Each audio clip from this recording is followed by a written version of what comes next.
What's up, guys? Coming back with another episode of The Jungle, and I am very honored and thankful to have my buddy who has done an amazing job at pulling himself out of the hole he got himself into. You guys kind of know the whole purpose of this podcast series is to just show guys that, there's hope for you after you come home from prison.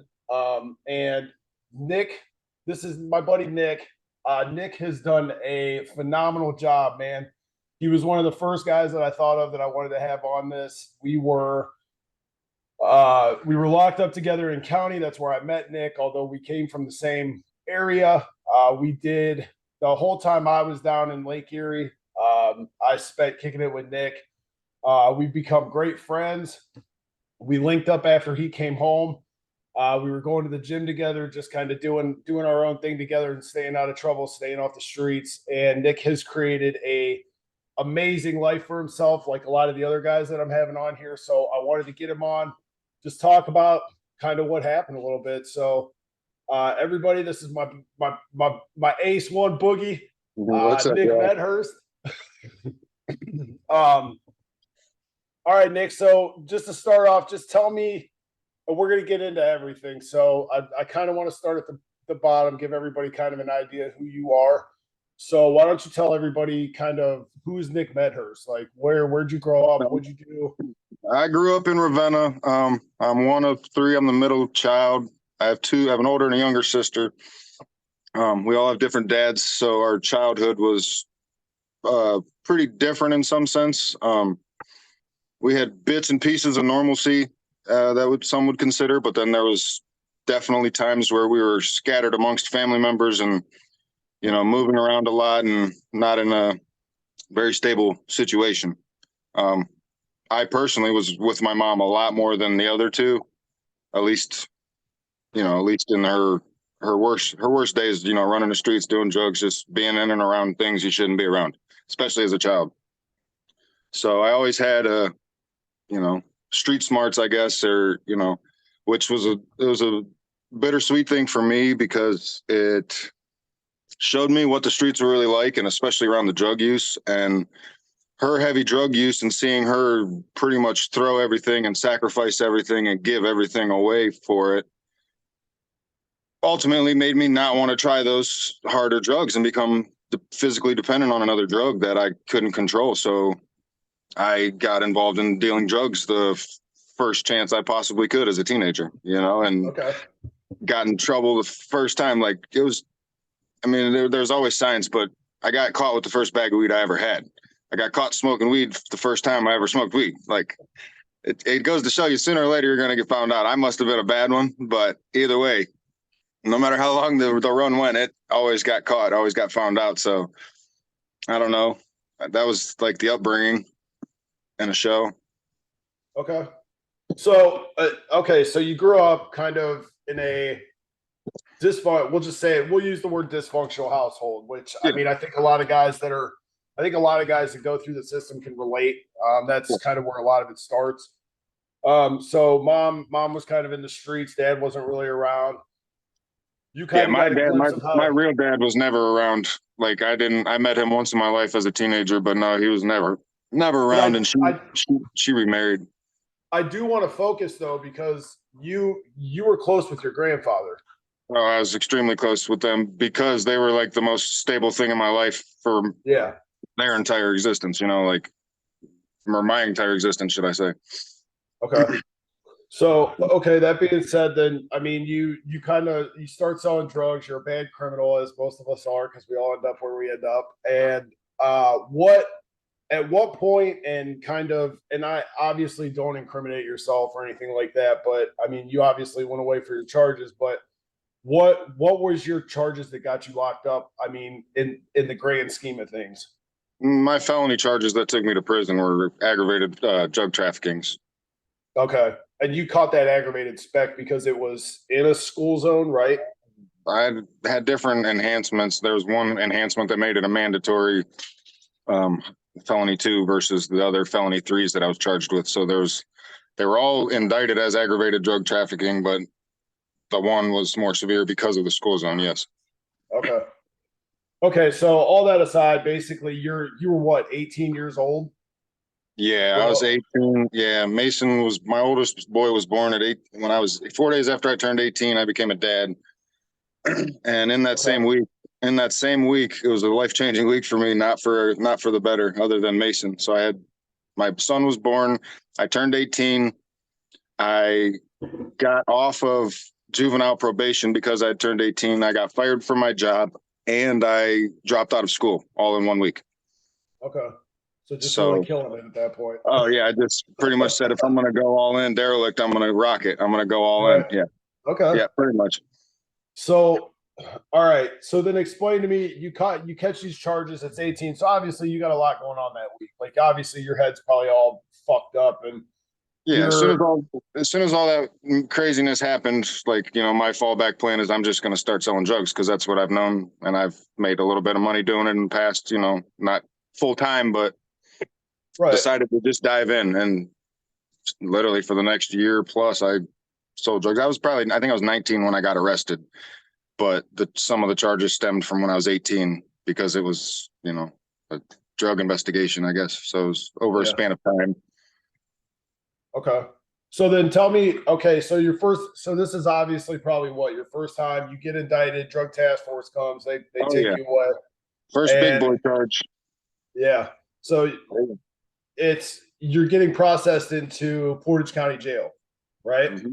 So Yep. tell me what was going through your head with like being 18 years old, not knowing what Um, the fuck is going on, never really being in that scenario. What was the yeah. environment like? What did you feel like? Once I got there, I was in shock, I'd say. Like you don't believe, and then especially because at this time that you're just arrested, and at that time, all I realized is that the guy who arrested me was the guy who I was selling drugs to, hand to hand. So Yeah, I knew what time it was. I didn't know what I was looking at yet, so it was just like I don't know, an overbearing shock, and then like the unknown was killer.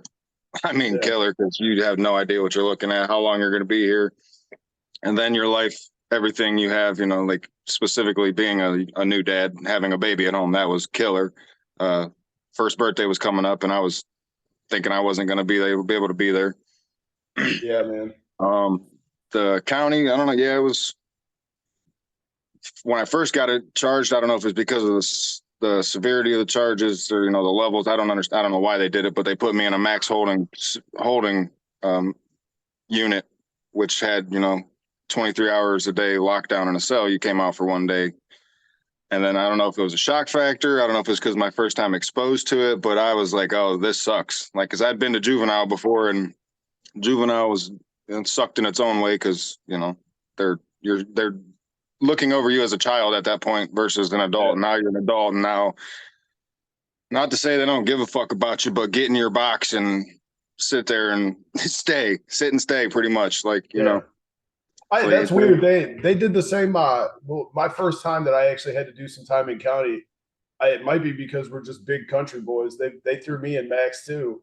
It's almost like I'm pretty sure they do it just to see kind of how you're going to react with yeah, it being your first time in there. But yeah, man, I remember that was probably once I got to the pod like population, I was a lot better because I'm a social dude. You know what yeah, I mean? So same once you here. get back around people, you're kind of like you loosen up a little bit. But I remember, man, being in that 23-1, or you get out for like maybe a couple hours to watch TV at night if you're not beating on the door all day and acting a fucking fool. That shit was terrible. So, all right. So then, how much time did you spend in lockdown then for the first? I want to say I was only there for a little over a week. I want to say so. I might have the timelines wrong slightly. I know I think I got arraigned with, or your video thing that next day. Yeah, So I did that in that max pod, and then I know I was there for about a week, and then the indictments came out on a Thursday night. I went to court on Friday, and I believe I stayed there for close to a month until I hired a lawyer and posted bond and all that other kind of stuff. So I was in lockdown for about a week, and then, like you said, they integrate you into general population, which for me, I do much better in that kind of social setting, yeah, like people to I don't know outlet around or distract with. I don't understand whatever. Just like being around people more. And then I was there. I went to court, and then that's when I found out, maxed out. I was looking at like 27 years. And then, of course, the legal system, they're trying to scare you and intimidate you. And Want you to take a deal. well, they always want you to take a deal, but they don't like people who don't rat. And that was like a very specific thing when it came down to my sentencing. Like legally, they couldn't have gave you 27 years on, they couldn't max out every single day on every single charge unless you qualified under this, that, or this, unless, Yeah. if it was multiple different things or whatever the different, situations were. But point being is my maximum sentence at that time was 5 years after I took a plea deal. And so I got out actually on house arrest. I bonded out for about 9 months, and fought my case from home. Got a part-time job at Denny's working while I was on house arrest to just, do something and try to show initiative and hold a real job, I guess, for the first time ever. And then, I bonded out, and then I, close to a year later, I got sent away for 5 years mandatory. So okay, so it was only not to say it was only, so it was 5. I always thought I thought you caught 8 on your charge, but it was, but then like I said, that the whole story, that felony too that they indicted me on was an overcharged, like what they were charging me for didn't line up with the evidence that they had presented. Okay. Yes, I could have fought that one lengthy and got it won and knocked down and reduced to a proper charge. But in the order to do that, it's going to cost a lot more money in attorney fees and all that. And he said that the courts are more likely to take it out on you if you conflict them and prove them to be wrong. Okay. So I was under, I don't know, not blaming anybody or whatever. I know they can't promise you, but I was told one thing, that it'd be a short, after that minimum year is what I was told, that the whole 5 years wasn't, when I went to prison, I wasn't under the impression that I was going to be there for 5 years mandatory. Once I got to prison, that's when I got the paperwork, and I'm calling home and like, hey. He's like, no, don't worry about it. Don't worry about it. I'll check in you after a year. After a year, they brought me all the way back to court, all the way back to county after serving a year in prison. And I'm thinking, well, they're revisiting it. They're going to surely make some kind of ruling on this to help me out, either reduce my sentence or let me out under certain conditions or whatever the deal. But I get back, and it was like a circus. They're calling each other up to the courtroom like it's embarrassing, and they pretty much tried to just slide it under the rug. Like I can't even visit this issue legally, and I'm like, that's what I've been telling you since day one. But nonetheless, fuck me. Because I remember, because I was that's when we met. I was currently in there, and I remember you and I we met. By then you'd got down there. Yep. Yeah, and we had started playing cards and shit, and you and I were talking. I remember you being like very stressed the fuck out that week. Angry stress. I mean, with every right. Right. I mean? But 4 more years. No, they definitely fucked you around, bringing you back to county on that. Okay, so you initially get sent down to Lake Erie. I mean, you go through Lorraine's intake. That's a 23-1 too. For those who don't know, it's you basically get out to go to child. They bring you out to shower like once a day if you're lucky. And then you're in your cell with your bunkie 23 hours a day. You get out for an hour rec to make phone calls, get on JPay, do whatever you want to do. So you went from being in general population at Portage County, you get sentenced and you go to Lorain. Just touch base real quick on how you felt in Lorain, what Lorain was like. Who was your bunkie? I didn't have any like horror stories with bunkies, especially in that like 23-1. But my first impression of Lorain was like, I mean, obviously I'm a 19-year-old kid at this point going to a grown man full-size prison, and like this is an intake prison. So these people next to you walking down to chow, some of these people have life sentences on, with them, a good amount of them, and you're hand in hand with them. Not that, I don't know, it's just a huge shock experience. Like grew up from the country, the more rural areas, to go to a more urban inner city environment like that's ran by people from bigger cities, and, a whole bunch of gang violence and all this clicky shit. And it was just a totally different world. I mean, respect's huge in prison, but there's also a lot of people who got none and don't give a, just don't care about no one but themselves. Yeah, exactly. That too. And then that's another thing. Like they obviously see a young young white kid coming in, they're definitely going to try you. But I mean, I don't know. My advice to anybody in that situation is just, I mean, don't go looking for trouble, but don't run from nothing. I mean, Yeah. if somebody's going Yeah. to try Absolutely. you, if this guy tries you and you don't do anything, now you got everybody else to deal with. If this guy's trying you, you deal with him, win or lose. There's less people going to come at you because there's plenty of people that won't fight for themselves or won't stand up for themselves. So as long as you're willing to just stand up for yourself and I guess not be a coward, I think, not to, hopefully no one ever goes, but hopefully you'll be okay if you are in that situation. So okay, so how long did you how long were you in Lorraine total? People are usually there Ran, what about 3 months. I was it that long? It might have been that long. Honestly, it's getting I up was there. only there a month, but I know the other Yeah, people I've talked it to that was, have been through, they've said they were down there I as know. long as 3. Yeah, it started speeding up. But I do remember that Lake Erie's wait list, or like once you get classified and they tell you that you're going to go to Lake Erie at that time, they had like a longer ride. They didn't ride as often, or they rode in more at a time when they did, or something like that. Their intake, well, it wasn't a weekly ride, I'll say. Yeah. So I was there, yeah, 6 to 12 weeks, something like that. Okay. 8 to 12 That's weeks, about what I probably was. 2, 3 months. I think Yeah, that's about what I was down there as well. yeah, yeah. That's about right. So okay, then so you're in Lorraine, you get class, they ride you out. For those of you that don't know, Lake Erie is a level 2. And I again, I've said this numerous times on the other episode. The ACLU actually did a video on Prisons for Profit. The link's on the webpage. You can go check it out. But that's the institution Nick and I were at, and it was the first state-run facility that was ever taken over by a privatized or a private company. Um, Yeah, in it's the common. video, That's common on a federal level, I guess. But that was the first state level one that they right. introduced. Yeah, And it was kind of like a test subject. Like we were all it was like a test run, and Nick can attest like the amount of drugs that were coming over the wall, the violence, the extortion, just the bullshit. It ran rampant. It was almost like that. What's that Eminem song? The lunatics run the asylum.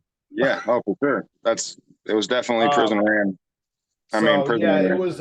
It definitely wasn't on the level of like Ross or like Lucasville or. I mean that shit's kind of wild. But those dudes are. That's a level. Those are level 4s, 5s. Like those dudes. Those dudes are doing life sentences for murder and shit. But as far as camps go at the time, Yeah, Lake Erie was off the chart. as far as an open dorm policy, or as far as an open dorm setup and layout, and the amount of like free movement that there was at Lake Erie, yeah, it was a breeding ground for chaos because it sure turned into it. Especially like what really didn't help is when you're already overpopulated and you have just enough room to stretch your arms, in between your Yeah, bed. If you stand up out of your bunk, you have just enough room to stretch your arms out about 5, 6 feet apart. 6 feet apart is what we yeah. were roughly. So you're not literally, you have enough arm space. They came in I with don't tape even think I measures. had that. I don't even No, think I. you didn't at that point. You didn't Yeah, because shortly right after I got there, they started making all these drastic changes and they brought everybody so yeah. you could just barely squeeze in between. Like they I mean, added, we're big boys. It was like shoulder to shoulder in the rack. Like my shoulders were touching the next guy's rack when I got up to walk yeah, out. they added like, I don't remember if I'll remember the numbers, but like 100 people per dorm or 150 Yep, people per dorm without adding any extra living space, yep. without adding anything. That's just consolidating the room that was already allotted to us, which was, I don't know prison standards and stuff, but as little as they Yeah, legally could, I could tell you that it was like a cattle farm. Have you ever been around a major commercial farming operation? yep, It's numbers, numbers, numbers. How many, how much, and yep. when? How long? How long can we do So this? How much can we make? I have to ask everybody that comes on here because obviously the show's named after the jungle, which was here on CD when CCA first took over. It was the intake. If you were a troublemaker or if you were a new inmate, they sent you to the jungle, which was housing unit.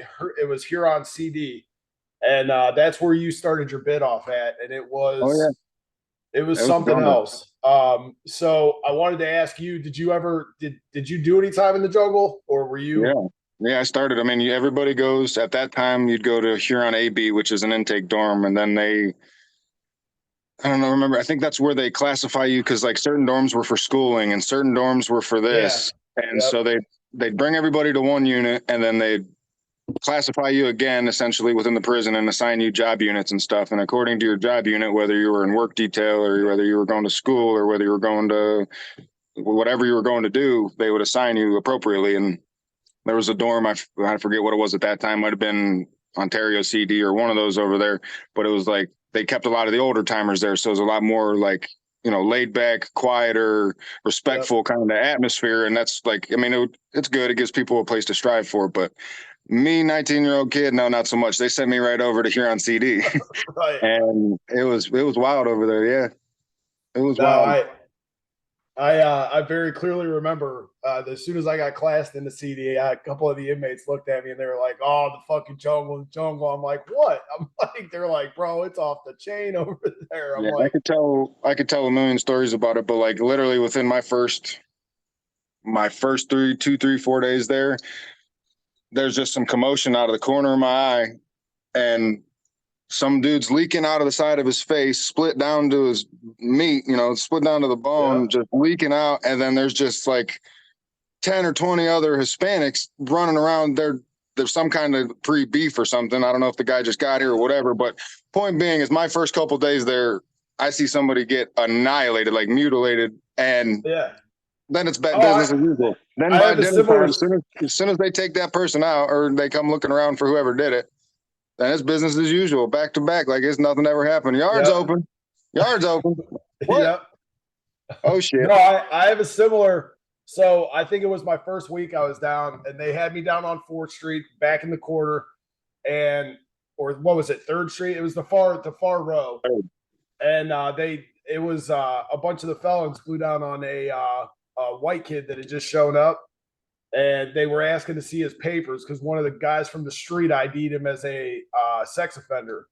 And the kid's not showing his papers. The kid's like guarding he's like puffing it. And he was a little dude too, man. And all of a sudden you see this net bag come up over this kid's shoulder and whacks it, bro. They dropped the fan motor in that net bag. They beat the shit out of this kid. And it's like my first week in there, and I'm like, what the fuck is going on around here? Right. And just like you said, you stay in your lane. You know, if the COs Yeah. come around, what Ain't happened? got nothing to do with you. You don't say shit. But yeah, man. So all right, so you obviously didn't stay in the jungle because I mean, I got down there. You flagged me as soon as I hit the yard. I Mm-hmm. was walking. I think I was walking across with my net bag or some shit, Yeah, right? you're kind of noticeable for those who don't know you in person. You're kind of a noticeable character. Yeah. So you flagged me down. I kind of get settled, and I want to talk about real quick how you and I did our time down there because you never clicked up with any gangs. Like you stayed respectful of everybody. Like by the time I got down there, you were known around the compound. So like you and I got in our workout routines. We got in our whole bid together. We were in different housing units. We ended up in the same housing unit. Um, but I want to focus on how we did our time because a lot of guys will get down there and get tied up in gangs and bullshit like that. So tell everybody kind of, and you don't have to filter anything. You leave out whatever you want, but I mean,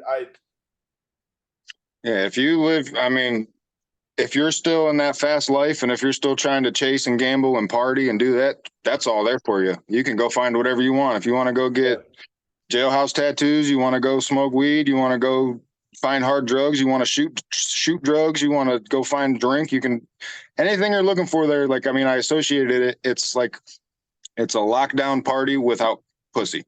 Like you can do anything you can do on the streets for, except leave. And there's obviously not women.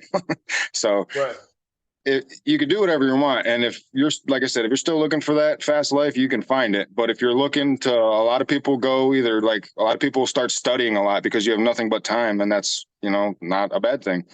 They have educational opportunities for you. I think I did some college classes just to, I mean, obviously I planned or I thought maybe one day I'd use it, but nonetheless, it was just something positive to occupy your time. And while you're there and while you're isolated and you have literally nothing to do, for you to not reflect and try to better yourself or try to, I don't know, try to not put yourself in that same situation again. Like you're a fool.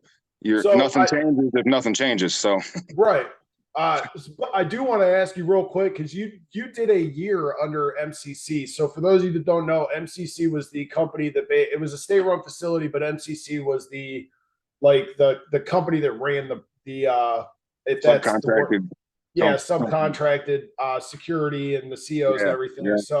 And they still had programs there like Kent State. They had the computer program, all that when MCC was there, and then the year in 2011 when I got down there was when CCA took over and they axed Kent State, they axed all the That's programs. a lot of stuff. Yeah.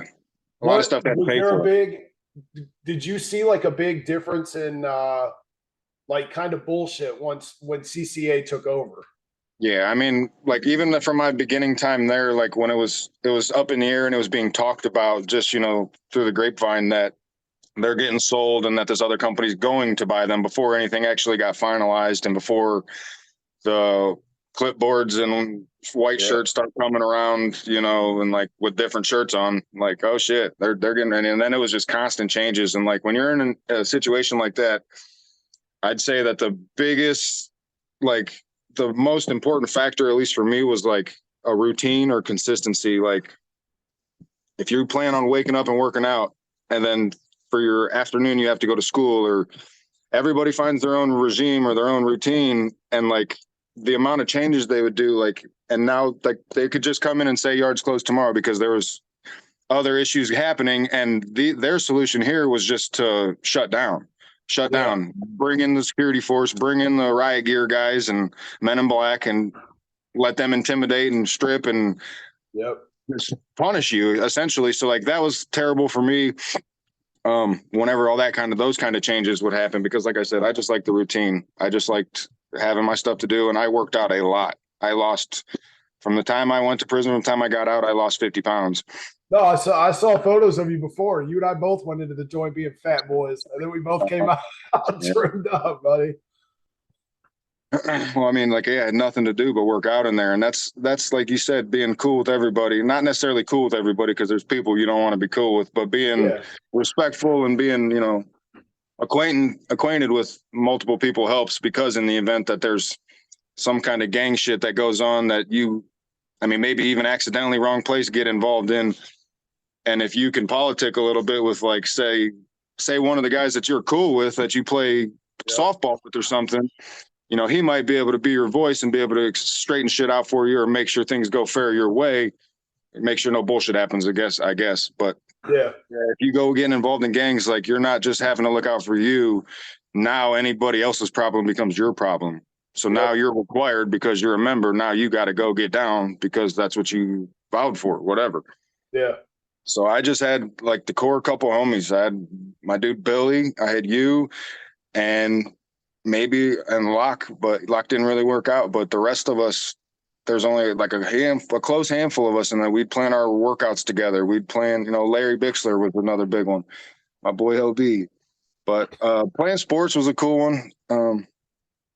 Playing sports was a really good pass of time, because like for those minutes, hours, game days, or whatever, like you're outside of it. Like mentally, you're only playing a sport. So like finding positive things to do with your time, or how I pass my time, and trying to stay out of the bullshit. Like, cause that's how I actually ended up getting out of Huron CD. Is after you're there for, I want to say 6 months or 90 days or 180 days or something. If you don't have tickets, you can apply to go into this honor dorm. And the honor dorm had more privileges. I forget. They might have been able to stay up a little later. They might have had like one extra yard session, or I forget what the point of it was, but it was, like I said, it was a more enjoyable, laid back, respectful bid where you're surrounded by the least amount of bullshit as prison offers. No, it was 100% night and day. I remember, because I started working in the kitchen, and it's crazy. Like, you get the shit job. I washed those. Yeah, everybody trays. starts in the kitchen. I washed those trays for like 2 months. Then the woman that worked there saw how big I was, and she was like, "Hey, do you want to work back in the warehouse?" Well, they don't want you in that warehouse going back to the jungle, because they're like this motherfucker is going to be taking sugar, everything. So I remember they asked me if I wanted to go work in the warehouse. The girl said if I did and I showed up every day, they'd get me over to, it was what, Ontario AB was our housing unit? Yeah, that was our honor dorm at that time. Yep. Yeah, so she put in the paperwork, got with my case manager, got me over to AB, and that's when I moved into I think I was on like First Street for the first couple of days, but then I moved back to, I think it was Third or Fourth Street with you, and that's when shit got wild. But no, OAB was cool, man. Like it was definitely going from like Huron CD to Ontario AB. It was just a lot more. You get these guys that are in there and they don't want to fuck that. They don't want to mess that up. Yeah, They for sure. they're doing their time. You got guys that are doing like long bids in there. You got Oh guys yeah, that are just want to there's kick lifers back. in there. There's What's that? several lifers. There were several lifers in there with us Yeah, in that housing unit. So like, and I think it's a good thing because they're the ones that are looking at everybody, and essentially this is their house. Like they live here yeah. forever. You're just So passing through. yeah, right. So they're going to help keep things in a lot more order, especially the older guys that have been down for a long time. Yeah. So okay, so I ended up leaving. I only had a 2 year stint, so I did my time. I leave. You were still there. I think what, another year, 2 years. I was there for about 3 years. Yeah, I was there for about 3 years. So I think you left and then I left shortly after you. I But transferred out to you, Trumbull. but they rode a bunch of people out to Trumbull, which I never got to ask you, and I never understood. Why did they ride a bunch of you? Didn't you ride out to Trumbull? And which Trumbull's a Yeah. level 3, Trumbull's a so they level 3. upgraded your security. No, they went down. I went to a level 1 security. So it was after being down in an institution so long, so I was classified as a level 2 just because of my sentence and because of whatever. After time, and I don't remember if it's completing programs or if it's just strictly no disciplinary actions, but after so long they'll reduce your security level, which means you can go to different facilities or different camps is what they call them, but they're just single fenced units or single fenced institutions instead of having multiple double and triple fences like Okay. are required for people who have longer sentences. So they reclassified a bunch of us, and I ended up hardship and closer to home is how I ended up at Trumbull. Once my security level lowered, and then they opened up that camp because I guess it was men's originally. Then it went to a women's camp for a short period of time, and then it was closed. Then they changed and reopened it for men again. And then that's when we all went there. There was a bunch of us from Lake Erie, and I want to say there was maybe a couple other institutions that sent a handful of people there, but then it was it was a very mixed flock. So I feel like it wasn't an accident on their end. Like they sent a bunch of people who have been down for, some years to this institution that they're going to start bussing in by the busloads weekly, brand new, I call them kids, but brand new intakes that are low level security levels that have short sentences. Yeah. So in order to keep some bit of order, instead of having all these kids just coming in, if it was all new intakes, the facility would be completely different than if they had all these guys who've been down for a long time from other institutions. Right. So okay, so then you did what? Like about a year there, and then you're back on the streets? Yeah, I did 54 months total. So 54 months consecutive. So yeah, I did 3 years in 3 years in Lake Erie, maybe a month or two less than 3 years, but then a year and a half at Trumbull, and then I ended up getting out because the laws changed and everything in the time I was down. So I ended up eligible for release, and I was originally supposed to only have 5 years mandatory, and that was supposed to be cut and dry. They reformed the laws and changed the laws while I was down, and my charges specifically no longer carried 5 years. They carried 36 months, and I already had in 46 months at this point. So I was, heart shot. Like, God, that's sickening. If I got out and, did the same thing, I'd have been out already. Right. But so, yeah, okay. So 6 months early. Okay. So you get out 6 months early, you hit the streets, and here's what I want to focus on, because at this point you're what, 23, 24 years old? I was 2015. I would have been 25. Okay. Yeah. So you're 25 years old, you hit the streets, you literally have spent the first part of your entire adult career or life behind bars. And this is one of the reasons I wanted to talk to you and have you as like one of the first people on here, because a lot of people who would go in at 18 years old wouldn't have the mindset coming out. They'd be caught up in all the bullshit. They'd be caught up. And that's why I always appreciated you. And that's why we've stayed friends for so long, because I respect the fact that you were, I mean, fuck, I was 30 years old when I went to prison. You know what I mean? Like, I already knew I was fucking up. Like, it could be a little bit subjective. Like, we could say, like, you didn't really know, you had a rough upbringing, but what matters is you did your time, the first portion of your adult life. You get out and you said, fuck it. Like, I'm not going back. Like, I'm not doing stupid shit. I'm not. And I said that when I went.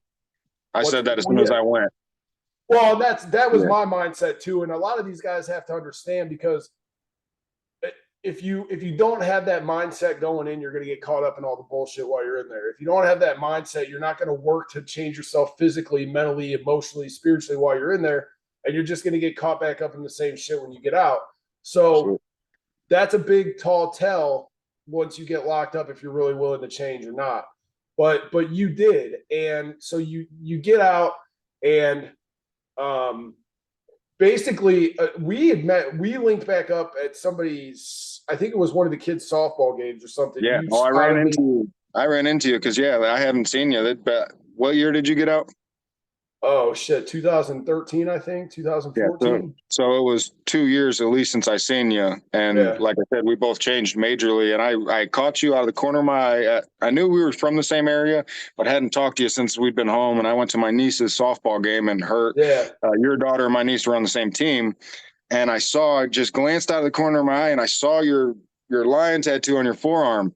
Because I was like, man, that looks familiar. And I'm like, I could have sworn I watched my buddy get that done in prison. I'm like, I saw that and I didn't even recognize you. And you yelled my name. You're like, Medhurst? Because you like obviously realized it was me. And I was like, holy shit. As soon as I heard you, I realized it was you. And I'm like, motherfucker, where you been? The NFL? Like, what happened to you? Yeah, you got jacked. You got home and got jacked for sure. But it was, that was the first time I ran into you, and then we've been. No, so I love it because I don't hang out with a lot of guys that have been locked up. I mean, obviously a lot of guys come home, but I've always told and spoke so highly of you because you came home, you kept your nose clean. So what was your first job when you came home? My uncle owned a masonry company that I had worked for like as a teenager, so. I mean, I've been on these job sites since I was getting babysat by my by my aunt, and we'd be taking my uncle and cousins like lunches and stuff. So like I'd always been around the construction industry, masonry in specific. Like my whole upbringing, going to my uncle's shops and stuff, that's what I wanted to do. I wanted to be a construction worker. And it's kind of funny, I'll get into the story, but I wanted to be a construction worker. That's all I wanted to do. Then like I said, I'd do it for like a couple bucks, a couple hours a week or in the summer, just sweeping floors and whatever when I was legally not old enough to work, 12, 13 years old. Then when I turned 15 or 16, got my driver's license and, needed a summer job so I could pay for gas and, whatever else I needed while I was playing football at the time. So I'd go to work for my uncle's company as a teenager to pay for gas money and stuff. So I did that, and it's brutal. Anybody that's ever done construction knows, but especially like masonry as a laborer, you're dying. You are absolutely dying. Carrying hard, heavy stuff over hard, heavy, or weird off-grade terrain and moving thousands and thousands of pounds per day by hand, like nonstop moving. It's one of the worst jobs I can relate to, and that's why I got out of it. Like, as soon as I had an opportunity, I got away from it. But so I did that, and that was really the only real job I had, like I said, until I got when I was 17, I was still in high school. I wasn't committed to selling drugs yet. And, I had a son to take care of. Obviously, I had to try to get some kind of job. My mom worked at Denny's, so I started washing dishes at Denny's. Wasn't a bad gig, while I was still in school, help pay for gas and whatnot and diapers and whatever else. But then I worked at Denny's, and that was the job. When I turned 18, everything happened. So long story short, I never held another job really until, then I started selling drugs and when I got arrested. So I went to prison, all that we already talked about. And then when I got out, my uncle offered me a job. I'd spoke with him through family or whatnot, and he assured me that once I got out, and that was huge for me because I knew I was going to get out and I was going to go to work. I knew I wanted to get out and go to work for him and his company. But it was just very reassuring to know. And I know not everybody has that. So like I was blessed and lucky to have a job waiting for me to go to. But I'd say it's even easier to find a job today. So if you're getting out, or if anybody that's, soon to be coming home, whether you're in some kind of transitional center or whatever, like don't be down. Cause I was very worried, very, very worried. Don't be worried. Like just get out, put forth the effort, go shake somebody's hand, go look somebody in the eye and try to get a job, and you will. Like be confident in yourself. Yeah, and take that job. So I appreciate what you just said. Take the first job because when I came home, now I had background in production and management and all this other shit where I came home and I knew my felonies were going to hinder me. So I got a job at Olive Garden. I worked at Olive Garden the first, I think, year that I was home, 2 years. And dude, it was paying me. I mean, servers make good money. For anybody that is struggling, also there'll be links on the website. It's a whole couple pages of companies you can that will hire felons, like good companies that will hire felons, and links to jobs and trades you can get into that where the industry is friendly. Like right now, I drive a semi. Trucking is one of the most felon-friendly industries you can get into. You're in it if you go OTR like I was for a while, you're just back to your jail cell by yourself for 12, 14 hours a day. So, I mean, you're already used to it. You can handle the environment. Hey, us felons make some of the best truck drivers out there. So, I'll have links and everything for everybody to get up on that. So you start doing masonry when you come home, but you didn't stick with it. And then you did stick with it, but you got out of it. Yeah. So then what was your next move, and what was the overall arching topic I want to touch on is what was your focus? Like, what was your motivation? Like, what was going through your head the whole time you were trying to just take that next step? When I got out, like I said, I just knew that I wasn't coming back. And like my biggest motivating factor has always been my kids. I have two sons now, but at that time when I first came home, my oldest boy who I'd missed out on, like letting him down again was not an option. There was no, maybe I'll try this job, and if it doesn't work or if I don't like it, fuck it. It's not like that. This is what I'm doing, and this at this time was the best living I could make, especially as a felon, especially being fresh out. So I was grateful for that, and I ended up, like I said, it was my uncle's company, and my whole career so far, I want to say, has just been like, I don't want to just say destiny. It sounds kind of cheesy, but it's all about like networking and always not putting your best effort forward while always wanting more. Like never become content, never settle. I guess at least me. Oh, yeah. I constantly am always trying to figure out. Like I'll lead you through the process. So I left my uncle's company. My uncle ended up getting embezzled out of business, so he went bankrupt. Ended up selling the company. One of the guys who'd worked there for a long time bought him out, and still to this day runs that company. I did stay at that company because it was essentially the same job for me, same pay, same guys, same detail, same everything, same location. So it was cool.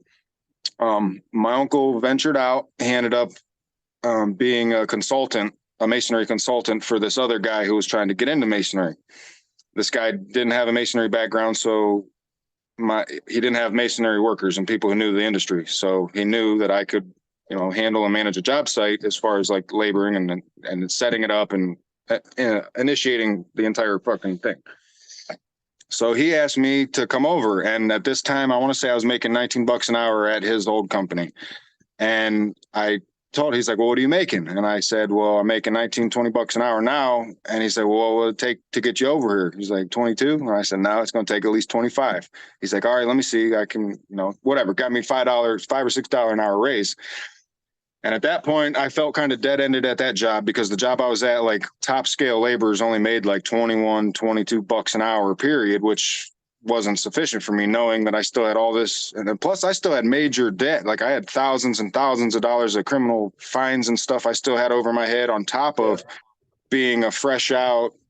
I mean, I was 25 at the time, but I was a brand new person. I had no credit. I had no history. I had no employment. I did have employment, I guess, solid, but no employment history. So point being, it was hard to get out and get things on my own. Like I couldn't get a car loan. I had to save up cash to buy a cheap car to be able to have a car. Like, things like that. Never had a credit card. So I had to save and manage very carefully. And I was blessed. And when I very first came home, I lived with my grandparents. My mom was there as their caretaker, and she lived with them for years previous to that. But I lived with them for at least a year when I got out. And during this time is when I left and I got that better job doing the masonry with my uncle who worked for this other guy. This other guy, like I said, didn't have a masonry background. He had just a underground construction company doing a lot of sewer rehab work, and a lot of union labor work is really where he gets his workforce from. So because I was at that job, my uncle and him ended up not seeing eye to eye, and the business didn't, like the masonry side that he was trying to start, didn't go as planned, and he wasn't going to continue it. So essentially, he was telling me like, "Hey, your position's no longer a position." And luckily, and he was a good dude, and like I take a lot of pride in my work ethic and my workmanship. Like I like being good at my job, and if I don't know it, I like learning it. And I guess I don't know, this guy saw something in me, and he said, "Well, if you're willing to get into confined spaces and do underground work, I'd be glad to keep you." Um, but it's not masonry. And I was like, "Yeah, I'm fine with that." And then through all that, because I started working for him, now we needed to be in, now I needed to be a union member because like there's contracted stuff where all the Yeah. workforce on these jobs are all through a union labor force. And I got into local 860 out of Cleveland, heavy highway laborers. And so far it's been the best decision I've ever made because, I have full benefits, making a great hourly wage. I think our hourly scale right now for laborers is like 38.50 or 37, 36 or 38 something. But either way, it's a decent living on top of full health care and after 5 years of vested pension. Right on. So that's So, why oh, go that's why ahead. I'm in it now. No, that's why I'm in it now. Like I'm glad to have the opportunity and but like I said, I just laid out some numbers to you, and as good as those are, I am constantly thinking of a way that I can either do it on my own or what path I can take to obviously, like everybody wants to be their own boss. And I think a lot of people say that just so they can be the boss. Like I don't, Yeah. obviously No, you I want to don't be the think they one. really understand what it takes to be the Oh, boss.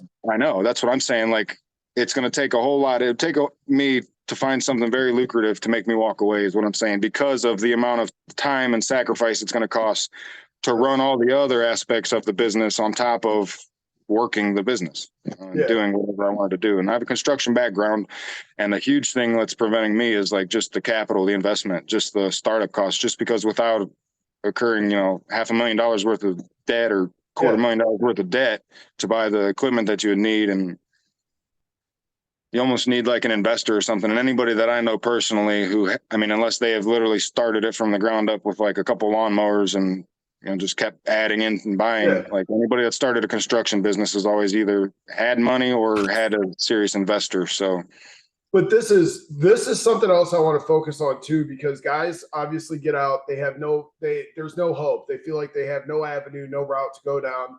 yeah. And I have always been a big pivot guy. Like you have to have something either on the back burner or some sort of an idea to where because let's face it, society, the second you come out, everybody knows the second you're labeled a felon, you're a second class citizen. That's just the way society is. And you So, feel like it. and you feel like You it, you're feel like treated it. like it. Whether people know it or not, I don't know if it's an institutional thing or all felons in general, but as soon as like when I would get out and I'd be around groups of public, especially like at kids' games, you just feel like everybody is staring and judging at you because Yeah. you're not the same as them. And like institutions mentally alter you, Oh like yeah. for life. Yeah. For sure. So, and especially when you're in there at a young age. I mean, you know what I mean? Like me going in at 30, I kind of had some life experience behind me, but I could understand where psychologically going in at 18, 19 years old, that could fuck somebody up for their life. You know what I mean? But You're ultimately surrounded. it didn't. But I mean, for you anyway, but I could see where it does for a lot of guys. And I've just always been a big firm believer in you have to pivot. Like I've started woodworking. I've done this. I've done, you know what I mean? All kinds of multiple little things on top of my career because you never know. Your company could get a stick up their ass one day, and Ohio is a state that can fire you for no reason. Like it's you know what I mean? So you could potentially lose your job, lose your income, and that's I think where a lot of guys they're not pivot guys. They don't take the time to learn skills to get into something else. They can't go back to a skill that they formerly had because you know what I mean. They don't take the time to Because learn, and I they want never to took the time to get good at it because it's not a skill. yeah It's just an experience that they have. But yeah, yeah. I know So what you mean. I always push and I always stress, whatever you're doing, always put your everything into it. Learn what you're doing so that way, and you never burn bridges. A lot of guys with that prison mentality get out and they're like, somebody wrongs me and I feel disrespected and I feel like I feel like keep them up Yeah. when it comes to work and shit like that. You got to keep emotions out of it, especially being a convicted felon, because you don't want to burn those bridges where it goes back to pivoting. If I decide to leave and go over here and I leave a clean slate, but this doesn't work out, I can at least pivot back and go back to this. You guys have to always remember you don't burn bridges, especially with felonies. And I get it, man. Employers suck. I worked for one that was terrible, but you ultimately have to just realize you are a second class citizen. You're going to be treated like one, so you have to learn how to adapt and live your life accordingly. Okay, so now you're currently doing masonry work, and so just a quick story. I sat with a guy yesterday. I went and had my beard done, like trimmed up. I got a wedding this afternoon, so I'm sitting talking with this guy at the barbershop, and we're talking about this podcast. I bring it up and we're talking, and he goes, "Man, I'm depressed and I don't have." He was like, "I just feel like I can't get ahead. Like I don't feel successful. I look at other guys in my age group that are doing way better than me monetarily." And I wanted to touch real quick on. So you have made a great life for yourself. You own your home, you own your vehicles, you have some toys, you have a beautiful property. Like for anybody that doesn't know, Nick has 4th of July parties every year. We go out camp on his property. He sets off a ton of fireworks. We cook, we have a good time. And unfortunately, because we live so far apart, it's about the only time of the year that I really get to see Nick. I know we're trying to now that you're on the road. Yeah. Yeah, but Nick has made an amazing life for himself. So just touching on that, how do you gauge success? Like, do you look at your success as coming out of prison because going back to the gentleman I was speaking with yesterday, I told him, I said, once I said I could point out 100 dudes that have $100 million that are miserable as fuck. And you can look at somebody like myself or you or somebody else who just, you know what I mean? We've done our thing. We've got the house. We've got a car that's reliable. We've got this, that, and the other. But ultimately, we've been down in the gutter. It's being successful as a mindset. So I want to know what your thoughts are on, like, how do you feel? Like, do you feel like you're successful? I mean, obviously, you're always striving for the next level, as you should be.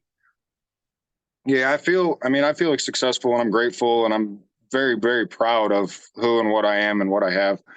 I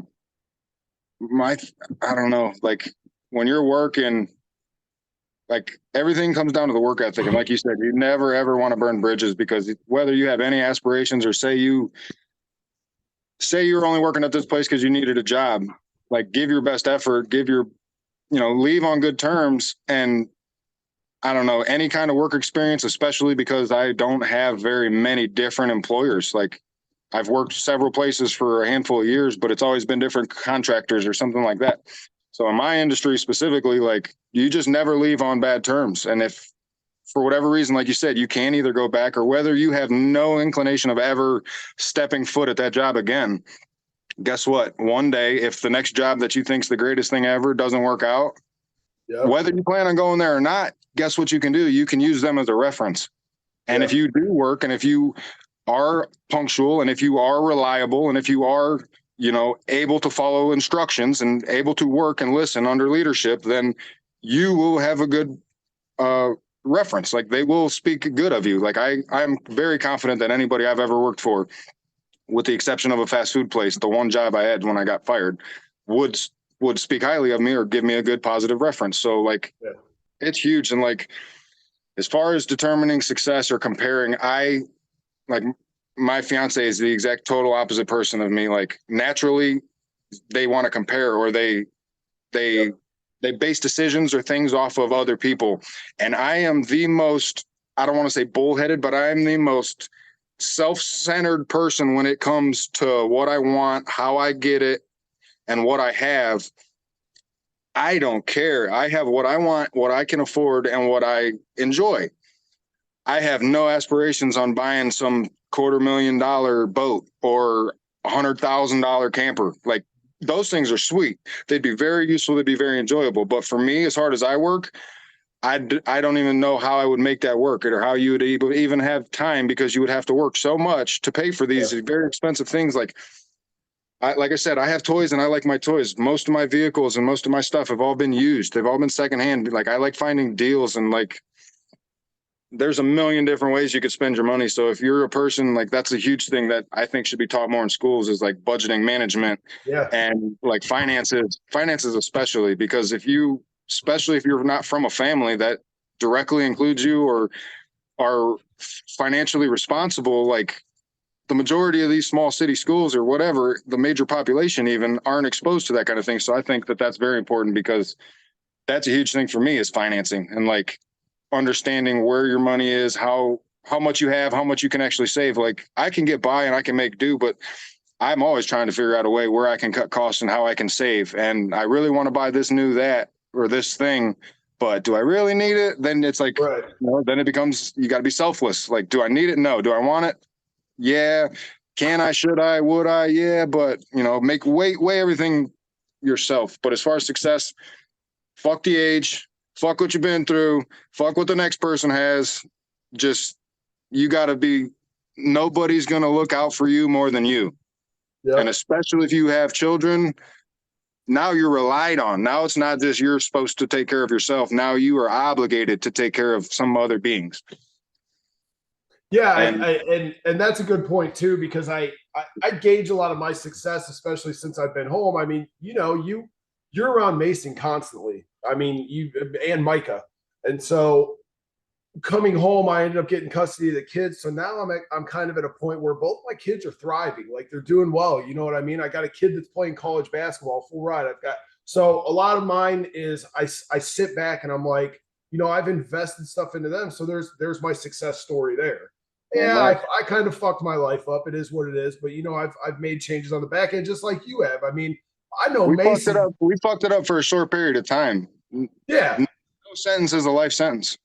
Right. Like, I mean, other than a life sentence. Society wants it to be, but yeah, you're absolutely whatever. right. But once you work for yourself and once you, become independent and you're not like I said, getting yourself into shape to be like owning your own place is huge because the majority of landlords or rental places, they're the screenings. So like they can tell Let me ask you real quick. When you first came home, because I have a story real quick when you're done, just because you kind of segued into it, but did you have any issues with housing when you came home? Not with housing. Like I could have been completely shit up the creek because if I came home with no money and no like established work history, nobody's going to rent to you. Even if I show you, hey, started work last week and I'm making X amount of dollars and it's more than enough to cover your rental place, they wouldn't have rented to me. One, because I'm a felon. Two, because I have no work history. And three, why would they? Why would somebody rent to somebody like that? So I was blessed. I lived with my grandparents for the first like year until I got with my now fiance. And then we ended up moving in together until I was able to get in a position to buy the house. And that just took a couple years of work. It started with credit. I mean, quick story. So like when I came home, my family owned rental property. So I was okay when I got home. I had an apartment living upstairs above my sister. And eventually I met my wife after about a year. I had custody of both kids. And we had decided, we were like, hey, let's go rent a place. We're going to go. And we went and looked at a bunch of houses. And I remember we went to this one house. It was out in the country. I think it was out in like Uniontown or some shit. Nice farmhouse out in the middle of the country. It was beautiful. It was big enough for all of us. I go in, we're talking to the landlords. She's super nice. She's like, oh, I love you guys. You guys are great. You'd be great rentals. This would be great for your family. Here's the application. Get down to the bottom. There's that little box. Have you ever been convicted of a felony? And I'm like, fuck. So I go to it. I'm like, look, I said, I've got plenty of work history. At that point, I had been home roughly, I think, 2 years. So I had plenty of work history, plenty of income. My wife, on paper, she checks all the boxes, bro. She's got her master's degree, works for a fucking great company, makes great money, never been in trouble with the law. I don't even think she has like speeding tickets. And I approached this woman and I'm like, hey, like, I've had a felony. I've been home 2 years. This is everything I'm doing. You can talk to my probation officer. You can talk to my employer. They're all going to have good reports. She's like, well, we don't rent to convicted felons. Okay, that's fine. That it's your property. You do what you want. So I remember very clearly we got out to the car, and this was another big like motivating factor for me. Like early on, we get out to the car, and I look over at my wife. She was at the time my girlfriend, and she's just upset because she had never dealt with those types of consequences that felons deal with, and now it's affecting her life. You know what I mean? So. Yeah. So I remember with all the hurt in her eyes, she wasn't crying, but you could tell she was visibly upset. She looked at me and she said, she was like, I don't fucking care what you did in your past. She said, I don't even know that fucking guy. She was like, nobody will ever tell you that you can't rent a home. Nobody will ever tell you where you can or can't live. She said, you deal with enough shit with this on a day in and day out basis. She said, fuck that. We're buying a house. And over the next couple of years, we put in work. We got our credit up. Yeah. And we bought the house that we live in now. So I want to tell everybody there's strength in the struggle. Like, you're going to get told no time and time again, but you have to manifest that in a positive aspect. You have to turn around and say, you know what? Yeah, they told me no, but this is my lesson. And you know what? Instead of letting it kick me in the teeth and beat me on the ground, I'm going to make my way through it. You just have to have that mindset of fuck it. I'm doing it. I'm going to get there one way or another. Yeah. You have to have I also want everybody. Go ahead. You have to have optimism. If you're like a pessimistic person, and if you're somebody that, like, I'll say, as far as the company you keep, whether it's fucking family, friends, associates, work people are very, like, in my experience, like a lot of construction workers. Yep. I feel like those are some of the most miserable people I've ever been around in my life. So, like, I try to be more of an upbeat, positive outlook kind of person, you know, like, to the point where it's starting to rain and they'll be like, oh, it's going to rain for an hour. I'm like, no, it's not even going to rain today. You know, just to try to make somebody laugh or be like, fuck you, dude, it's raining right now. You know, just stuff like that. I don't feel the rain. Where's the rain? I don't feel the rain. Yeah. We get rained on. We don't get rained out, motherfucker. Right. Go get a rain jacket. But yeah, it's things like that, dude. The mindset, I'd say, is bigger than almost anything. Life's 10% what happens to you and 90% attitude or something like that. Yeah. And I'll tell you, I am a huge pessimist. And it's one thing that my wife is she's just toxically happy, she's optimistic. I'm married. Fucking nuts. I'm married because that's your Beth. She's the worrier. There's worriers, and then there's just fuck it, we're gonna do hers. Yeah. And so whatever. Yeah, and she's got me in the mindset over the years of every time I get in one of these funks, you know, she's beating it in my brain like, you need to change your mindset. And I've gotten a lot better at it over the years. I'm super thankful for her, but she's absolutely right. And and you are too. And that's the main thing is how you look at what's happening to you and what you make of it is perception's reality. I've said it 100 times. So if even if some shit's going bad and you have a positive outlook, that's your perception on it. So it's not really that bad. But yeah, man. So, okay. What advice would you give to anybody? Oh, and real quick, just so everybody knows, because I know we're in the first couple episodes of this thing, the website's also going to have links for places that you can go and get assistance through the county that you live in for housing assistance. If you're just hitting the streets, freshly new out, I've got a links page that's coming up. My son's putting the website together, so that'll be on there as well. Just click the links and it'll give you type in your area that you live in, and it'll give you links for reputable landlords that'll rent to felons, places that you can go and get housing for, like apartment complexes, so on and so forth. So that being said, kind of off on a side note, so you're home, you're doing well. What advice do you want to give to anybody that's freshly hitting the streets, that's maybe seeing this episode and they're like, I'm depressed, I don't know what to do, I feel lost? Just don't give up, man. I mean, that goes in general with life. I mean, I'll say that I know everybody has their own issues. Everybody has their own doubts, their own worries, their own reasons for all those feelings. Like, that's fine, but those are all feelings. Yep. So I love that. Just learn how to manage your own feelings. And I'm not going to sit here, life is great, but I don't care who you are. Nobody's life is perfect. And everybody's going to have, whether it's days, times, things that they just stress you out. They just, overwhelm you. Like, that shit's never going to stop. So I'm not going to sell anybody a fairy tale. Like, I don't care how much you gain, how much you obtain, how successful you view yourself, or how much of a struggle you're having. You're always going to have struggles.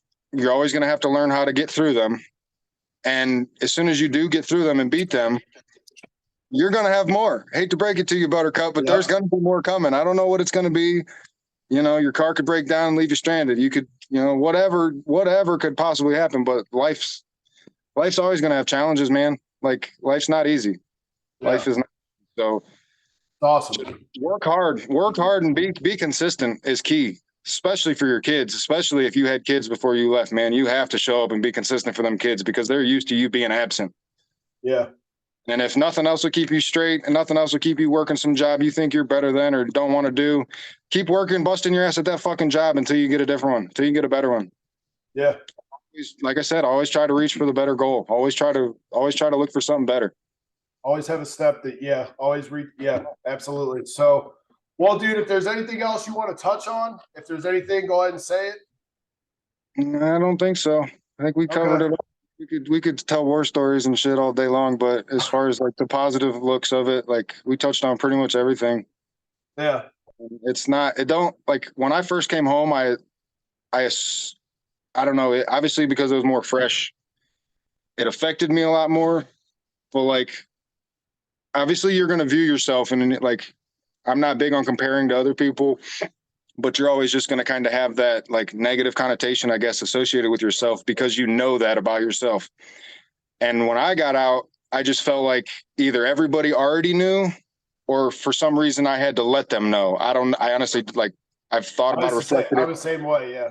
It's like I was working with people and then we'd be out somewhere and my coworkers were like, you didn't need to tell them all that. And I'm like, yeah, I know. But I just like, not that I'm oversharing and I know getting it out sometimes helps. But I quit associating myself. Like, don't stigmatize yourself. Everybody else already does. Don't box yourself in and don't view yourself as in this box. Like, Yeah. you might be in a box because you got that felony around you, but the motherfucking lid's open.